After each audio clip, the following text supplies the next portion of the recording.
Yes, Geordies, welcome back to another match preview, and it is Fulham at home in the EFL Cup, a defence to our title, but this game is not even about that. This game isn't even about the players, in my opinion. This game is all about Eddie Howe and how we set up and how we fare in this game. But last night, and isn't it ironic that we are now linked? Now, I don't know how credible this source is. I know he was all over the Alexander Isak situation in the summer. I don't know how credible this is. But isn't it ironic that we're yet linked to another player I was desperate to sign in the summer? Magnez Alkanuch was one of my three first choices over Anthony Elanga. Why? Because he's not a winger that relies on pace, directness. He's a winger that is more of a wide playmaker that can also play as a number 10.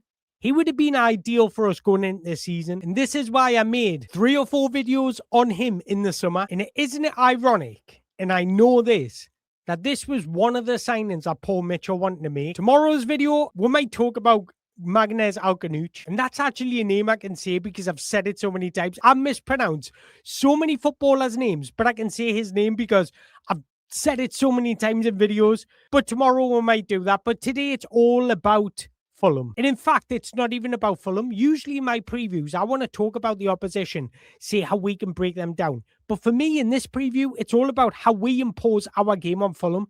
I do not want to see us sitting back. I do not want to see us inviting pressure on. There's no reason why we can't take the game to Fulham. So we're going to be discussing that in this video. But firstly, apparently, Eddie Howe is facing a major decision on Wednesday. Wissa is not fit for 90 minutes, but Howe felt Walter Marda was showing signs of fatigue against Sunderland, which might mean going through the middle in the quarterfinal. There's a couple of things I don't understand here. Eddie Howe continuously said Wissa won't be back included in the squad until he's fit enough to play. Why is he not fit enough now? And if he can come on as a substitute in games, then he's fit enough to start the games, plan the game, start with Wissa, and you're going to come off after 45 minutes, depending on how you feel. If you feel okay, we'll keep you on for 60 minutes. Why can't we do that? Because we've experimented with Anthony Gordon up front. And all the times we've experimented, we've won one game when Anthony Gordon has been a striker. And this goes back to my frustration with Eddie Howe this season, because I don't mind him experimenting. I don't mind him making mistakes. I make mistakes. Everybody makes mistakes. You highlight my mistakes in these videos all the time, and everybody makes mistakes. But when you continuously make the same mistake and do the same pattern repeatedly, that's when there's a problem. Let's get on with the preview, because our head-to-head record against Fulham is actually pretty decent. We've only lost 2 out of our last 5 games. And we've already beaten them this season already. In our last 11 games against Fulham, we've won 6, drew 3, and lost 2. Those 2 losses came last season, home and away. Even better, Eddie Howe himself has got a great record against Fulham. He's got the 3rd most wins against Fulham than anybody else, only behind Brighton and Forest. Now, what's interesting, Newcastle have scored exactly twice in 7 of their last 8 home games, and 3 of Fulham's last 5 Carabao Cup games have went to penalties. Now, last season, Fulham did the double over us, and they came to St James's Park and beat us 2-1, and that ended our good run. We were on a 10-game unbeaten streak or something, and Fulham came and beat us 2-1. So they're capable of coming to St James's Park and picking up a result. Fulham are actually in decent form, and they've actually got good players. So these aren't a team that you want to sit back against and invite pressure on, because eventually good players do find a way to punish you, whether that be a mistake from yourself or just a quality from them. So we need to be on our game, and I don't want us to invite pressure on and allow Fulham just to enjoy the game. I want us to enjoy the game. Somebody summarized the Sunderland game perfectly in one of my comments. Said the players look bored. Jesus, if the players are getting bored, then I don't know what to say. But we've got to be confident going into this game. We've already beaten Fulham 2-1 at home this season. It was a bit lucky because it wasn't a convincing performance, and we needed a 90th minute winner from Bruno. But in truth, none of our wins this season in the Premier League, I would say in the Champions League, we've looked quite good. USG away were quite good. Benfica at home were quite good. Athletic Club at home weren't brilliant, but were quite good. But if you look over our Premier League wins, against Wolves, we needed Nick Valdemada to dig us out the shit. Against Burnley was scored from a corner and a penalty. So what I'm trying to say is, against Fulham, I want to see a little bit more. And we cannot, and I repeat, cannot have a similar attitude to how we approach that Sunderland game, because literally it was non-existent. I've tried watching that Sunderland game again and I had to turn it off because I couldn't see what we're trying to do. The plan was non-existent. And this is why this game is more important for Eddie Howe than anybody else, because you need to give us something. You need to give us something to cling on to, because if I don't have anything to cling on to, I can't defend you. So I need to see more from Eddie Howe, both on the ball and off the ball. And we're going to talk about exactly what I personally want to see going into this Fulham game. And I actually think Eddie Howe will take this Fulham game seriously. I think he will go strong because he's going to use a good cup run to build momentum and help save our season. And specifically in this game, I want to see more offensive plays. We should be going out, enjoying our football, going out, expressing ourselves. Eddie Howe should be saying to these guys, you're good enough to win this game of football. Go out and enjoy yourself. Be free a little bit. Play a little bit with a free spirit. Do something. Give us something. So we're going to break down exactly how we can exploit Fulham's weaknesses. But also you want to bring out the strengths in the players. Hide your weaknesses. Bring out your strengths and bring out the opposition's weaknesses and hide their strengths. And you cannot do that when you can't keep the ball. Don't have a plan when you get the ball, but also just sit back and just say, break us down, because all of it twines in together. There's not just one problem. There's loads of little problems with Newcastle. So it would take us ages to tell you all about them, but they're all sink in together. If you're sitting deep, when you do overturn the ball, you've got nobody in advanced areas to hurt the opposition. There's problem number one. So our defensive shape is impacting our offensive shape. Problem number two, there's no patterns on how we can attack the opposition. We're isolating Nick Valdemada. We're getting no runners around him. We're getting nobody breaking off the ball. Two things killing football: movement and pace. Let's use that. Right, so let's just spend a couple of minutes talking about Fulham, and we can identify how they want to play and how we can break down them. But firstly, Fulham come into this in good form, winning 5 of their last 9 games, with wins away to Spurs. They beat Sunderland, beat Burnley, beat Wolves, and they've actually got players that can spark a moment of brilliance. Do you know who I've enjoyed watching this season? Josh King, somebody that gets between the lines, and that's one of our biggest problems. We don't know how to stop or prevent players getting between the lines. Josh King receiving the ball on the half turn, very press resistant. We need to watch out for that, because Fulham in their EFL Cup games have actually went quite strong. They made 1 or 2 changes, but it's not like they make 8 or 9 changes in their 11. So Fulham will come and take this seriously. Now, Fulham, to get to this place, they've played Bristol City, who they beat 2-0. Beat Cambridge 1-0, and then they beat Wickham on penalties. So let's quickly talk about what you can expect from Fulham. Now, they set up originally in a 4-2-3-1, but they occasionally shift to a 4-3-3, depending on their personnel and the opposition. Now, the way they build up is they have a prime number 6 just sitting in front of the back 4 who collects the ball and dictates play. They have 2 advanced number 8s who like to get on the defensive line, support their striker. So it's all about creating numerical advantages and exploiting space. And Marco Silva's idea is, and this is an idea I always try and say, try and figure out a way of getting your most influential players into good positions where they can be innovative and bring out their individual brilliance. So you can picture it in your mind. Their number 6 is anchoring their backline. Their 2 number 8s get into the inside channels. Their wingers stretch the pitch. So they've got an idea. They've got a plan. That's exactly how you create that repetition on the football pitch. But one thing they do, their left back is very aggressive. He's the one that support attacks. Their right back is a little bit more cautious, a little bit more reserved in his positioning. Now, that tells you 2 things. We can plan for what they're trying to do. Their left back will support their left side. And as you can see from this graphic, the majority of their attacks in the Premier League this season have come down the left side. So we've got to go into this game expecting that. But also, on the flip side of that, this gives you an idea on how you can break down Fulham and make Fulham worry about what you're doing rather than what they're doing. And this is what I want to see. Their left back gets forward. So that instantly in your mind tells you where the space is behind their left back. So ideally, you want to attack that space, because what that does is it makes their centre-back jump. Once you've made their centre-back jump, you've created space in the middle. So you've created a plan on how you can break down Fulham. So this is understanding what Fulham are trying to do to you, but also being brave enough to attack what they're doing when they're in their offensive shape. Ideally, you want to prevent or punish the opposition before they're able to get into their defensive shape. If you allow them to get into their defensive shape, it's harder to break them down. We do our best work in chaotic moments. We do our best work when everything's a little bit chaotic.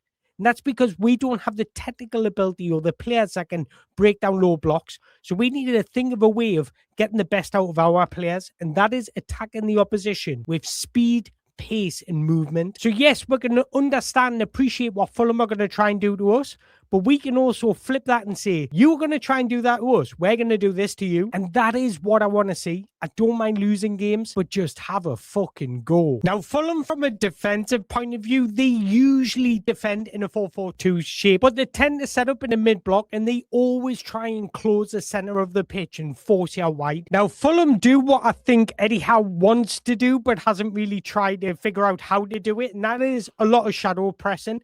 You can press you don't have to press aggressively 100% of every single game, but what you can do is force the opposition into areas where you trigger presses.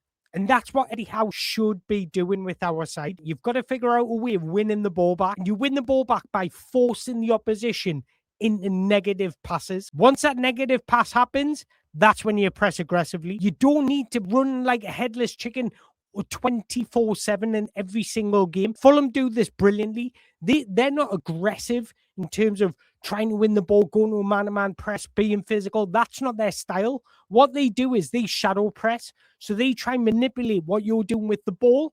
And then once you go into those wide areas, that's when they hunt you down and suffocate you. And I keep on saying it, there's an art of controlling games out of possession. And the last thing I want to see on Fulham before we get on Newcastle is they will come and try and win this game.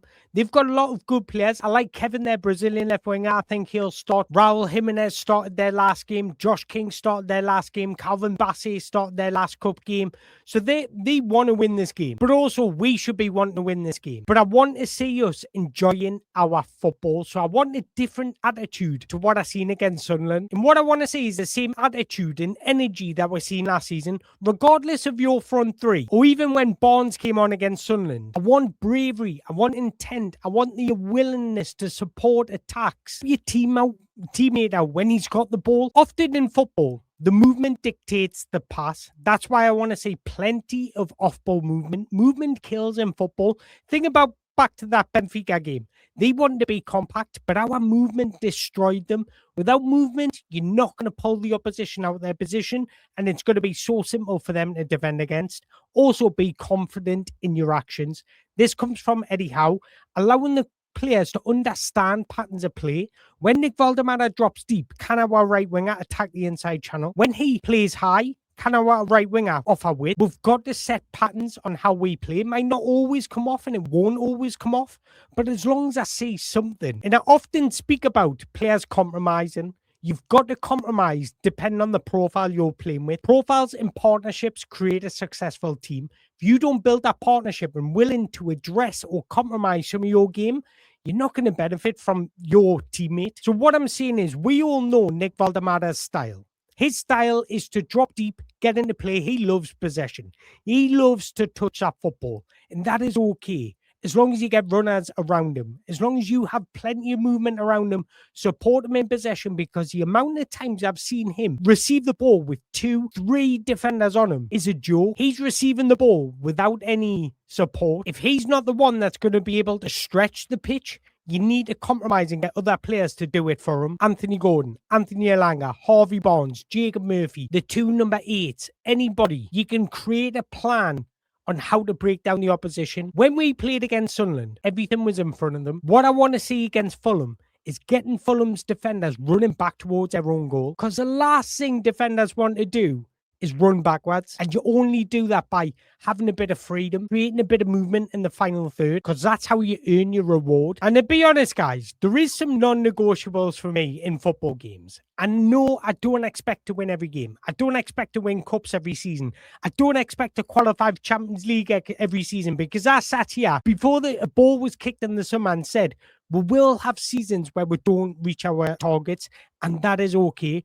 But the fundamentals, the non-negotiables for me, is just playing with a little bit of energy, having a little bit of desire, acting like you want to win the game, a little bit of fight, courage, work rate, passion. Those are the non-negotiables. We can go on a 6-game winless run, and as long as I can see something, I'll not complain about it. So how do we break Fulham down? Exploit the wide channels. They leave gaps in their half spaces because their left back pushes on. Let's use that to our advantage. Target balls into the space behind Fulham's wide defenders. Use the space between Fulham's centre-backs and full-backs to pull their centre-backs out of position. Fulham give you opportunities to exploit space behind their defensive line with third-man runs. We need plenty of third-man runs, regardless if Nick Valdemara, Johan Wissa, Anthony Gordon is our striker.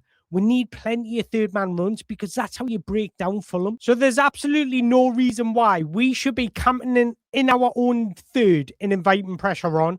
These are elite players we're coming up against. They're at the top for a reason. They're playing in the Premier League for a reason because they're good players and they will force you into mistakes and eventually break it down. Now, we all know the statistics. 11 points dropped from winning positions, 0 points won from losing positions in the Premier League this season. So what I want to see going into this game, play with a higher line. Squeeze the pitch a bit more. Make Fulham keep possession in their own defensive third. Create offensive patterns. You've got to press in certain moments and manage the game a lot better. Now, I looked at the substitutions every Premier League team has made in stoppage time this season. Newcastle have made the most. We've also conceded the most goals in stoppage time this season.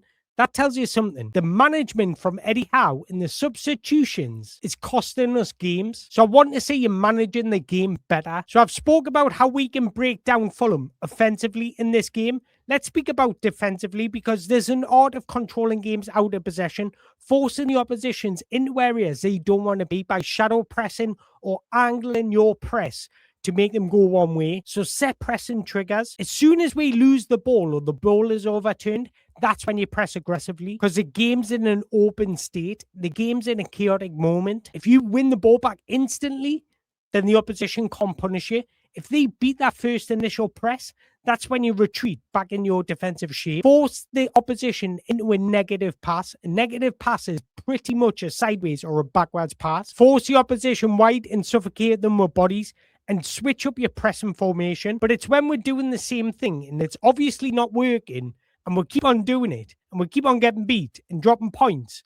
That's when you've got to sit up and say, there's something going on. So the fun part is picking the starting 11. Now, I actually think Eddie Howe will go quite strong with a few changes. Now, this is what I think he would do, but one position there is what I would do. I would absolutely start Johan Wissa. Now, this is interesting because psychologically, this can have an impact on Nick Valdemara, and you don't want that because he scored the own goal. And to him, from the outside looking in, it'll feel like he's getting dropped because of that own goal. The way I look at it, it shouldn't be you're getting dropped. It should be you're getting rotated. We've got a squad for a reason, and you use that squad.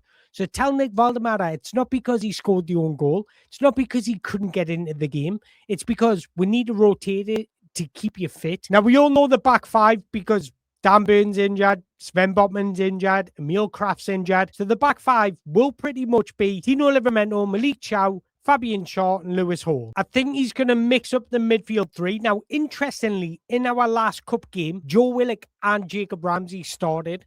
I wouldn't be surprised to see that again. It offers some dynamism in the midfield, but I do think Joe Linton will come back in, and I do think Eddie Howe wants a result, so Bruno might start, but either Joe Willock or Jacob Ramsey will come in alongside them. That's just my thoughts. And then the front three of Jacob Murphy, Harvey Barnes, and Johan Wissa. Look, we need to support our striker, but Johan Wissa is going to bring something different to what Nick Valdemara brought, and that is the ability to run in behind. That doesn't only just give you an outlet and a direction of where you can attack the opposition, but it also creates space in several areas for your midfielders to have more time and space on the ball. And to be honest, Harvey Barnes deserves to start because what I've seen from Anthony Elanga against Sunderland, I've got no words. And Anthony Gordon wasn't much better either. But we have to see a more encouraging performance. I don't mind losing. If we play well and get beat, I'll say it. If we play like shite and get beat, I'll say it. And it's not about losing. It's about the manner in which we lose. But I do expect us to bounce back, surprisingly. Even though we look like we can't keep the ball, we look like we can't score. I do expect a better performance in this game. And do you know what? I'm going to go for another 2-1 victory over Fulham. And again, it's not even about the win. It's about the fucking performance. But I want to hear your thoughts. Let me know in the comments. What 11 would you start? What do you expect? But also, if you disagree with me, let me know in the comments below. But if you've enjoyed this video, as always, make sure you hit that like button, hit that subscribe button. And until next time, Merry Christmas.